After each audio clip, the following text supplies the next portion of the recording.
Hey Garden Nerds, welcome to the very first Gardenerd YouTube Live class/chat.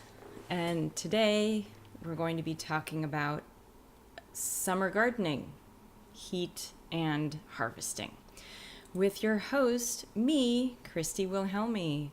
And this is the glamour shot, and this is the unfettered reality. So welcome to the broadcast. I just want to say up front, this is the first time I'm doing this, and I'm using some tools, so hopefully technology will be working. If you cannot hear me, please post something in the little live chat, and we'll see what we can do about it. The main thing you ought to know is that it takes about 50 seconds between what I say and when you hear it. So if you're posting questions or anything like that, it may take a minute for me to see it. All right, so onward to the task at hand. So it's summer. It's 83 degrees in our house right now, and probably hotter outside, and certainly hotter in places where, like the valley, I'm coastal. So it's important to be able to take care of your garden through the big heat periods, these heat waves that we've been having. And we're going to talk about that. Also, we're going to talk about harvesting, because this is the time when stuff starts coming in from the garden, which is the whole point, right? So if you have questions, feel free to post them. Otherwise, just listen. So one of the things I want to talk about, though, and one of the reasons why I'm doing this is because I have a new book out, and that is 400 plus tips for organic gardening success, a decade of tricks, tools, recipes, and resources from gardenerd.com. And the thing to know is that you can get it on Amazon for $7.99, and there's a QR code right there on your screen that you can click on, and it will take, or not click on, but scan, and it will take you right to the buying page for that book. It is digital only. Whoop, back to the webcam. All right. Having transitional issues. So it's digital only, and here's why. It is a collection of tips of the week from the last 10 years. And by tip of the week, I mean the podcast that you probably have heard once or twice, or maybe subscribed to. And it's certainly the text that we have on the margin when you go to the website every week. And every week there's a link that goes with it that lives on the website for 1 week and 1 week only, and then it's gone. It's not cached, it's not anything. So once it's gone, you can't get it again except for now. So I put them all together in one book, and you can download it onto your Kindle app. And if you don't have a Kindle itself, you can download the free app, and that will allow you, you can download that onto a desktop, a laptop, or any mobile device. And that will allow you to read the book on any device. And as long as you have internet access, you can click through to all of those hundreds of resources at your fingertips. So that's the book pitch. And stick around, because I'm going to announce a sweepstakes that's happening right now later on.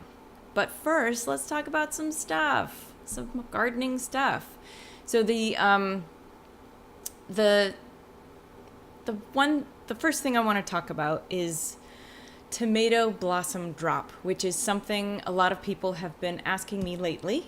It's something that happens, and people are like, what am I doing wrong? I think, am I not fertilizing enough? And typically, if you live in a place where temperatures are over 90 degrees, that pollen in the flower is going sterile, and it's dropping instead of setting fruit. And that's not your fault. It's just what happens when temperatures are high. So you can probably help your tomatoes along by mulching around the roots and helping to keep the roots cool, and providing a little bit of shade cloth over them to help reduce the heat, and the flowers might set fruit at that point. So that is tip number 1. Speaking of shade cloth, this is something that's really useful for gardeners who experience a lot of really burning sun and high temperatures. You can get shade cloth from a number of hardware stores or online for anywhere between 30% and 70% shade filtration. So that will cut back on sometimes tomatoes and peppers get scorched. So if you're experiencing that, put some shade cloth over your stuff and you'll be protected. Your plants will be protected, which is good. So that's tip number 2. Number 3, I wanted to talk about Bogger bugs, because Bogger bugs or Bagrata bugs are something that we experience a lot here in Los Angeles. And they breed in temperatures over 73 degrees, 75 degrees, and they will attack all of your brassicas. So your broccoli, cauliflower, cabbage, kohlrabi, Brussels sprouts, kale, all of those. And they will, they incubate in the soil, and then they come out and start eating everything and mating like crazy. And they'll also attack your arugula and mustard greens and radishes if you are not, if there are no brassicas, other brassicas available. So with that, it's important to, what we do, we just don't plant any cruciferous veggies over the summer. We wait until fall, usually October, November, when it cools down, and it stops the breeding cycle because the temperatures drop below 73, so they're not breeding anymore, and then you can reduce the population. However, to reduce the population, if you have them right now, one of the things that you can do is get 2 buckets, and this is a tip in the book. 2 buckets. One has 2 inches of soapy water, and the other one is empty. And you go up to the plant, and you put the bucket underneath as much of the leaves as you can, and bang on the plant, and all the bugs will fall into the bucket, and then you dump those. You can get 100 at a time, and dump those into the soapy water. Ta-da! That's the best way to take care of boggertas, because they don't respond to bug spray. They have a shield. They're like impervious to bug spray. Birds won't eat them. They're stinky. So there's that. And pretty much nothing works on them. So hand picking or using some kind of a protective covering like floating row cover, that will work to a degree. But they do breed in the soil, so you have to check underneath to make sure they haven't come out from the soil underneath your protection. So that's about Bogger bugs. Okay, David Peel is asking a question. Any suggestions for root rot nematodes? I'm based in Southern California, a little inland from you, Riverside County. David, good question. Root rot nematodes. So they're part of the soil food web. They're one of the bad characters in the soil food web cast. Usually when you have root rot nematodes, the best thing to do is to get predator nematodes to counteract. And there are places like Arbico Organics that sells a little ball of nematodes, and you basically get a little stinky sponge or something like that. It comes and you soak it in a couple gallons of water and distribute that through your garden. I have also experimented with growing a particular marigold called Golden Guardian. It's from Parks Seeds, and it releases a toxin that is toxic to root rot nematodes. So Parks Seed does that, and it's it's exclusive through Parks Seed.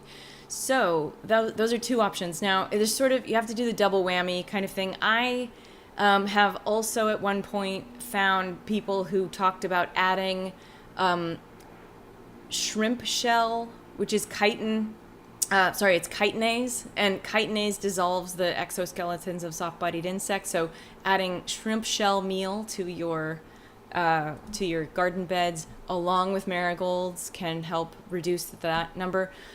But mostly I take the biological approach of boosting your soil food web, and if you get enough of the good microbes in there, then the bad microbes will reduce in population and you'll have some balance. Also, of course, remember to rotate your crops where you're experiencing infestation with root rot nematodes. So I hope that helps. Thanks for writing your question in. Next, what else? Oh, so in the heat category, one of the most important things to do is to either put down mulch to protect roots and keep roots cool and keep water where you put it, or to put down, not put down, but plant, all right? So let's talk about mulch first. For fungal dominant mulch, we use a chip bark that is non-aromatic, so no pine, cedar, redwood. It smells great, but it's got an allelopathic oil that, or an oil that has allelopathic properties, means it sort of prevents anything from growing, and it also kills soil microbes. Kind of makes it hard for them. So, chip bark, 3 inches, 4, 5, whatever you got, but definitely 3, more than 2. And that will help keep moisture in the soil. It also feeds your fungi in your soil and keeps everybody happy. And weeds won't grow, so you don't have as much work to do, which is awesome. So the other thing is interplanting. So, for example, I have out in the Gardenerd test garden out there, corn that is planted with squash around it. I also have a bed there's watermelons planted, and in between the watermelon I have a summer cover crop of buckwheat. So the buckwheat is covering the ground, keeping, nature abhors bare soil, so keep it covered at all times. So instead of putting down mulch, I'm growing a green manure, and I'll turn that buckwheat down. It's flowering right now, so I'll be turning that in, avoiding the roots of the watermelons, but I'll be doing that, and it'll be awesome. Another thing that is very cool, and especially if you have a small space garden, interplanting is great for utilizing every nook and cranny. For example, those watermelons I was just talking about, most years when I plant watermelons, I'll put the plants in, but then I will seed radishes everywhere around them. And so by the time those radishes mature, in 30 days, the watermelon will have started to grow in to fill in the space. So I'm using the space for 2 different crops or 3 different crops at once, because you can do arugula or some quick crop like that too. Maybe even cilantro, because it bolts to seed so fast and you'll want to harvest it. So those are things that will help keep your soil cool, your fungi and bacteria happy, and your garden roots happy. Okie doke. What else? Okay, let's talk about harvesting. Because this is the time when, well, if you're not sick of tomatoes yet, well, who can be sick of tomatoes? Anyway, if you're not sick of zucchini yet, the book, 400 Plus Tips for Organic Gardening Success, which is, by the way, right over my shoulder, and I totally, there, ding, has a lot of recipes for zucchini. It is kind of one of my goals in life, is to find all kinds of interesting zucchini recipes for using and hiding, honestly, let's be real, hiding zucchini in recipes so you can't taste it, because, I'm sick of it. But I've got a pile of zucchini over there on the counter, and the book has lots of recipes, including I think I mentioned this at the Root Simple podcast, oatmeal. It's called zucchini bread oatmeal, which sounds weird, but it's oatmeal that has all of the spices that you would use to make zucchini bread with, and some shredded zucchini, which pretty much disintegrates, so it's awesome. But, like zucchini pancakes and zucchini bread cookies, and of course zucchini bread, zucchini pie, they're all in there. So those are awesome recipes. Likewise, and I will say this, that if you want, and I'm going to do this thing where we can go to the interwebs right now. Let me just show you. And if you go to gardenerd.com and click in the search box over here, you can look up anything like zucchini recipe, and it will take you to the search results, which show you baked Parmesan zucchini, zucchini quinoa lasagna, zucchini flan. Okay, that's a funny story. Zucchini flan failed. Don't do what I do. Just read the instructions and do it differently. Indian summer succotash, a really great recipe. spicy zucchini soup. I mean, there's really a lot of recipes on the website. So if you aren't at a point where you can buy the book right now, you can find a lot of free recipes on the website. So there's that. Also, with the harvesting stuff. So, okay, let's talk about seeds. Right now, just yesterday, we harvested it was a quart jar of cilantro seeds. So you can grind that up for coriander or scatter it all over your yard and you'll get cilantro in the, with the next rain, basically, which for us is in December, maybe October, if we're lucky, if we have another El Nino year like we had this year. Yay, we're hoping for that. Please. Anyway, so this is the time of year to be harvesting cilantro and dill. I've got parsley that's going to seed right now and some celery as well. All of those things are really easy to harvest. You basically just let the plant dry out in the field and then harvest, pull the plant, stick the seed heads into a bag and rub your hands together and they all come off in there. And then you can use a box fan, which I'm looking out the window because that's what we were doing yesterday, right outside. Put a box fan up on a chair and get 2 buckets, again, with the 2 buckets. Put a bucket down below and a bucket on top. Hold the bucket above the fan with the seeds in it and pour. I can't get the hands in. Pour. You don't need those visual aids. Anyway, again, on Gardenerd, I have a... Hold on, I'm just going to bring it up. Winnowing. Let me bring us to it. Dun, dun, dun. Transition back to winnowing. So here, harvesting triticale is what I actually wanted to find. Yeah, it's around here somewhere. Hold on. Harvesting triticale. And I can show you. There's a bit... my search engine's not working very well. Nope, that ain't it. All right, well, I tried. Anyway, if you look up harvesting triticale, you'll be able to find a visual aids for how to winnow, which is, as I said, you pour the seed from one bucket to another with a box fan on low, and it blows the chaff away, and you get the seed, and it's pretty clean. Then take the seeds, put them in a jar, put them in the freezer for 3 days to kill off any critters that might be living there, and then take the jar out of the freezer, set it on the counter, let it acclimate to room temperature, don't open it up, and then after that you can store your seeds wherever you store your seeds. So I also would like to talk about watermelon, because this is the time of year where watermelon is starting to ripen, and people often don't know how to know when watermelon is ripe. And the trick is in the tendrils. So imagine my head is a watermelon and there's a vine running along here. So on watermelon and on either side of the vine there are 2 tendrils. And when those 2 tendrils curl up and turn brown and shrivel up and die, then your watermelon is ready to pick. So you don't have to worry about thumping on it or looking for creamy color on the underbelly. None of that. Just look at the tendrils, and that's going to do it for you. All right, so that's watermelons. Other harvesting tricks. Okay, and this is one that's in the book, how to harvest, pretty much anything. Peppers, you want to use shears to cut them off. Zucchini, you want to use shears to cut them off, because if you twist, you can rip off part of the zucchini itself, and that will make it not as shelf stable.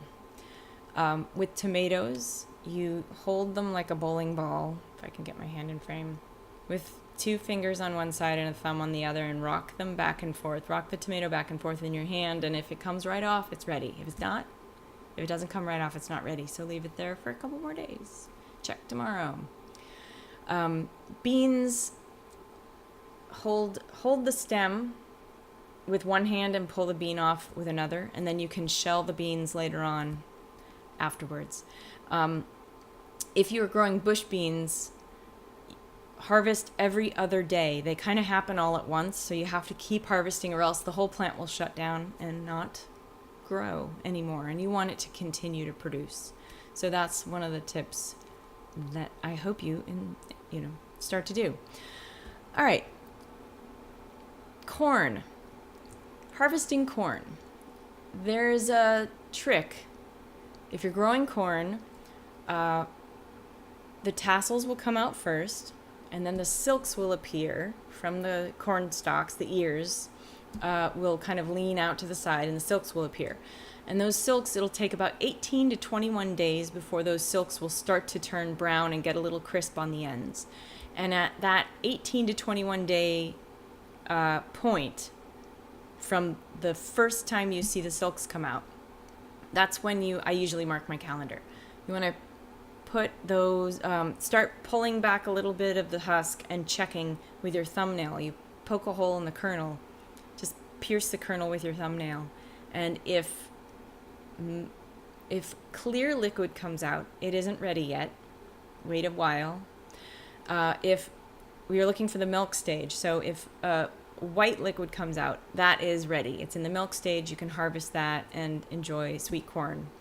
And if no liquid comes out, you've waited too long, so just leave them on the stalk, let them dry down, and you can harvest that for cornmeal as a dry grain for later. So you don't lose. You just might have some tough corn at the end. So that's your trick for harvesting corn. Let's see, what else? It's important to know. Okay, so I would like to take a moment for a little commercial break to say we're pushing for 10,000 subscribers this year on Gardenerd, on the Gardenerd YouTube channel. So we're just about to hit 7,000, and maybe by the time this video is seen by more people, it will have crossed that threshold. But if you like this video and the others, that we have 47 other videos posted, feel free to subscribe. And we also have Twitter, Facebook, Pinterest, Instagram, all of those social media networks that we can connect on, and you can always post your favorite, garden harvest photos and all of your questions that you'd like us to answer, because we do that on a regular basis. All right. So if you have any questions, feel free to post them. And I'm going to take a moment to share a couple of my favorite tips from the book, which you can't see because it's kind of glaring out there. But as far as recipes go, I think the best one that for the season is tomato cobbler, and that is a Martha Stewart recipe. And it's kind of hard to find on the Gardenerd website, so it's good that there's a direct link in 400 plus tips. And basically, it is an award-winning pie. I have won an award with that pie. You mix together 2 pounds of cherry tomatoes with a little bit of flour and a little bit of, there's no cheese in there. It's only in the crust. The cheese is mixed into the crust. It's tomato cobbler with Gruyere crust, and it's so good. And you make the dough ahead of time with the Gruyere mixed in, and it makes 2 crusts, so you get 2 pies out of it. Freeze one for later, and then you mix together cherry tomatoes, 2 pounds, with a little bit of flour and a little bit of olive oil, I believe it is, and some basil, and throw that into a pan, and then you cover it with the Gruyere crust, and then brush it and with a little egg or a water wash, whatever you want to do, and put that in the oven. It's amazing. It tastes so good, and people think it's loaded with cheese, but it's not. There's just a little bit of cheese in the crust. So that's one of my favorite recipes that you can find in 400 plus tips. And then, so we're doing a recipe, a tool, and a tip. That's one of my favorite recipes. Favorite tool, I have to say, is the hula hoe. It's right here, you can't see it, but hula hoe. The hula hoe is a fantastic weeding tool that after rain, when you have a bazillion weed seeds sprouting all over your garden, the hula hoe, it's shaped like a stirrup, like a stirrup, and it's sharp on both sides, and it rocks back and forth. So when you basically just scrape just under the soil surface back and forth, and it will cut off the weeds just under the soil surface, so the roots will die because they don't have any leaf surfaces to undergo photosynthesis. You've done your job without having to go through and just blink, blink, blink, blink, so you're doing it all at once. And it's great because it doesn't leave you with a trench and a pile of soil on either side. You're just scraping right below the surface. So that's one of my favorite tools. You can find out more about it in 400 Plus Tips. And the third thing is a tip, which I think we already covered that. Oh yeah, interplanting. That was one of my favorite tips. Interplanting, putting different crops together that are harvesting at different times. So I know that it's in Gaia's Garden, it's kind of a guild when they talk about interplanting polycultures, right? Where you're planting radishes, lettuce, and I think it was mustard greens all at once, and the radishes come out first, and then you replace the spaces with seeds for something bigger that are going to be later in the season, like maybe tomatoes, and then the lettuces come up and you harvest those and then replace the space with seeds for something else that's going to come up, like basil, that's companion planting, genius with tomatoes. And then when the mustard greens come out, you replace those spaces with something bigger, like maybe peppers or eggplants. So you've got your whole Solanaceae family there right after your lettuces. So that is a fun thing to do. All right, so let's see. We are here at 26 minutes, and I think the thing I need to share with you now is the sweepstakes. So here, there's a sweepstakes going on. It's through Amazon, and we are giving away one of 3 copies. So 3 lucky winners will get a free copy of 400 Plus Tips for Organic Gardening Success. I know that URL is crazy ridiculous, but what you can do is go to the Gardenerd homepage, which is right here, and you will see right here is our latest blog post, and if you click on that, that's announcing today's live broadcast. But then if you scroll down, there's the contest information down here. So click this link right here. It'll take you straight to the Amazon contest, and you can enter to win after you watch Fruits and Vegetables for Bees. And you'll be able to enter the contest, and that contest runs through, that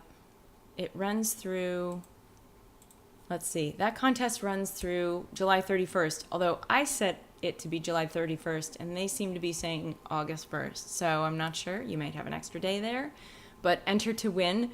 When I last checked, there were 290 people entered, so your odds are pretty good right now. All right, so one last check for any questions. No, thank you for your questions, those of you who did write in. And I'm just looking at my notes to make sure I have everything. Okay, so if you like this video, don't forget to subscribe to the Gardenerd YouTube channel and share it with your friends. I hope this helps you grow your summer garden better and more successfully, and happy gardening.